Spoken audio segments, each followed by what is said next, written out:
History I کے معزز دوستو، میں ہوں فہیم جلال اور آپ تمام دیکھنے اور سننے والوں کو السلام علیکم۔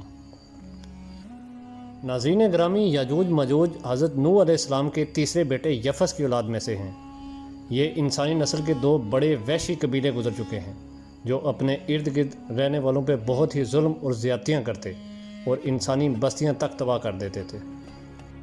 قرآن مجید کی آیات تورات کے مطالعے اور تاریخی شواہد سے معلوم ہوتا ہے کہ یہ لوگ شمال مشرقی ایریا میں زندگی بسر کرتے تھے اور اپنے وحشیانہ حملوں کے نتیجے میں ایشیا کے جنوبی اور مغربی علاقوں میں مصیبت برپا کرتے تھے۔ بعض تاریخ دانوں نے ان کے تاریخی علاقے کو ماسکو اور طبل سے کے آس پاس بتایا ہے، اور بعض کا خیال ہے کہ یاجوج ماجوج کا شہر تبت اور چین سے بحر منجمد شمالی تک اور مغرب میں ترکستان تک پھیلے ہوئے، یعنی دیوار تعمیر کروا دی۔ ذوالقرنین اور صد ذوالقرنین کا ذکر قرآن کریم میں سورہ کاف میں بھی موجود ہے۔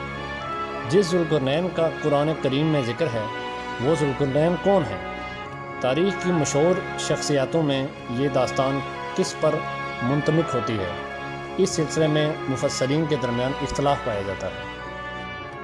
تاریخ کی کتابوں کے مطالعے کے بعد لوگوں نے حضرت ذوالقرنین کی شخصیت اور صد ذوالقرنین کے متعلق مختلف اندازے لگائے ہیں۔ بہت سے علماء اور مفکر سکندر اعظم کو ہی ذوالقرنین مانتے ہیں، مگر بعض اس سے انکار کرتے ہیں۔ یہ دلائل پیش کرتے ہیں کہ ذوالقرنین دراصل حضرت سلیمان علیہ السلام کا خطاب تھا۔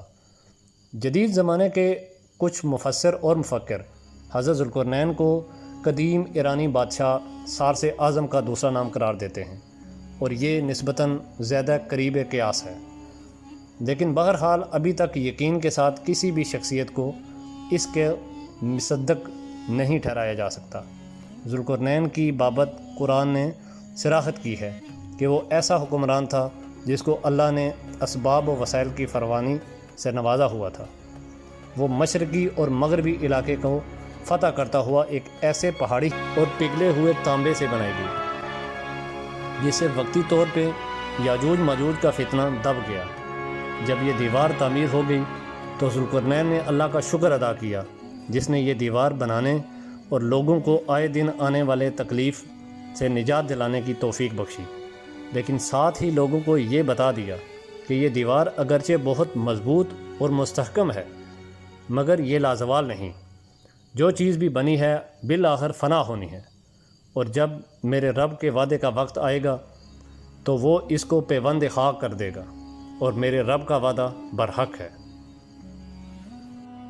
ناظرین گرامی، رہی بات یہ کہ صد ذوالقرنین کہاں واقع ہے، تو اس میں بھی اختلاف موجود ہے کہ آج تک ایسی 5 دیواریں معلوم ہو چکی ہیں جو مختلف بادشاہوں نے مختلف علاقوں میں مختلف ادوار میں جنگجو قوموں کے حملوں سے بچاؤ کی غرض سے بنائی تھی۔ اس میں سب سے مشہور دیوار چین ہے جس کی لمبائی کا اندازہ 1200 میل سے لے کر 1500 میل تک ہے، اور یہ اب تک موجود ہے، لیکن واضح رہے کہ دیوار چین لوہے اور تانبے سے نہیں بنی۔ بعض کا اصرار ہے کہ یمن میں واقع مارب دیوار وہی دیوار ہے۔ یہ بات ٹھیک ہے کہ مارب دیوار ایک کوہستانی درے میں بنائی گئی ہے، لیکن وہ سیلاب کو روکنے اور پانی ذخیرہ کرنے کی غرض سے بنائی گئی ہے، اور وہ بھی تانبے اور لوہے سے نہیں بنائی گئی، جبکہ علماء اور محققین کی گواہی کے مطابق سرزمین قفقاز میں دریائے خزر اور دریائے سیاح کے درمیان پہاڑوں کا ایک سلسلہ ہے جو ایک دیوار کی طرح شمال اور جنوب کو ایک دوسرے سے الگ کرتا ہے۔ اس میں ایک دیوار کی طرح کا درہ بھی موجود ہے جو کہ مشہور درہ دربال ہے۔ یہاں اب تک ایک قدیم لوہے کی دیوار نظر آتی ہے۔ اسی بنا پر بہت سے لوگوں کا نظریہ ہے کہ دیوار ذوالقرنین یہی ہے، اگرچہ صد ذوالقرنین اتنی بڑی اور مضبوط بنائی گئی جس کے اوپر چڑھ کر یا اس میں سوراخ کر کے یاجوج ماجوج کا ادھر آنا ممکن نہیں، لیکن جب اللہ کا وعدہ پورا ہوگا تو وہ اسے ریزہ ریزہ کر دے گا اور زمین کے برابر کر دے گا۔ اس وعدے سے مراد قیامت کے قریب یاجوج ماجوج کا ظہور ہے۔ پیارے دوستو، صحیح بخاری کی ایک حدیث میں نبی کریم حضرت محمد صلی اللہ علیہ وآلہ وسلم نے اس دیوار میں تھوڑے سے سوراخ کو فتنے کے قریب ہونے سے تعبیر فرمایا۔ ایک اور حدیث میں آتا ہے کہ یاجوج ماجوج ہر روز اس دیوار کو کھودتے ہیں اور پھر کر کے یہ چھوڑ دیتے ہیں، لیکن جب اللہ کی مشیت ان کے خروج کی ہوگی تو پھر وہ کہیں گے کل انشاءاللہ اس کو پھر کھودیں گے، اور وہ پھر دوسرے دن اس سے نکلنے میں کامیاب ہو جائیں گے اور زمین پر فساد پھیلائیں گے، یعنی انسانوں کو بھی کھانے سے گریز نہیں کریں گے۔ تو اللہ تعالیٰ کی طرف سے حضرت عیسیٰ علیہ السلام کو حکم ہوگا کہ وہ مسلمانوں کو طور کی طرف جمع کر لیں، کیونکہ یاجوج ماجوج کا مقابلہ کسی کے بس میں نہیں ہوگا۔ حضرت عیسیٰ علیہ السلام اور ان کے ساتھی اس وقت ایسی جگہ کھڑے ہوں گے جہاں غذا کی سخت قلت ہوگی۔ پھر لوگوں کی درخواست پر حضرت عیسیٰ علیہ السلام یاجوج ماجوج کے لیے بد دعا فرمائیں گے۔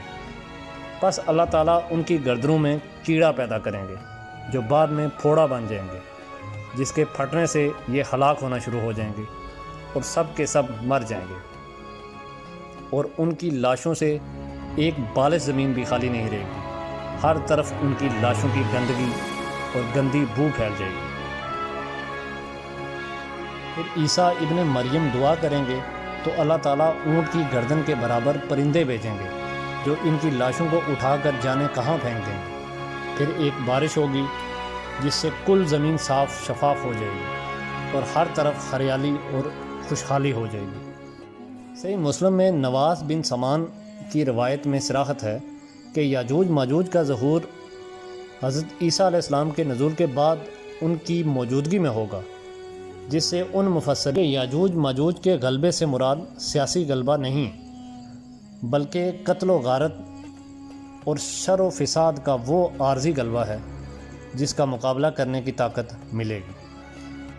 تاہم وبائی مرض سے سب کے سب لقمہ اجل بن جائیں گے۔ پیارے دوستو، امید ہے ہمیشہ کی طرح آج کی ویڈیو بھی آپ کو پسند آئی ہوگی۔ اگر واقعی ہی ویڈیو پسند آئی ہے تو لائک کر کے اپنے دیگر دوستوں کے ساتھ شیئر ضرور کیجیے اور چینل کو سبسکرائب ضرور کریں تاکہ آپ سے ہمارا رابطہ بنا رہے۔ انشاءاللہ آپ سے اگلی ویڈیو میں ملاقات ہوگی، تب تک اپنے دوست فہیم جلال کو اجازت دیں۔ اللہ حافظ۔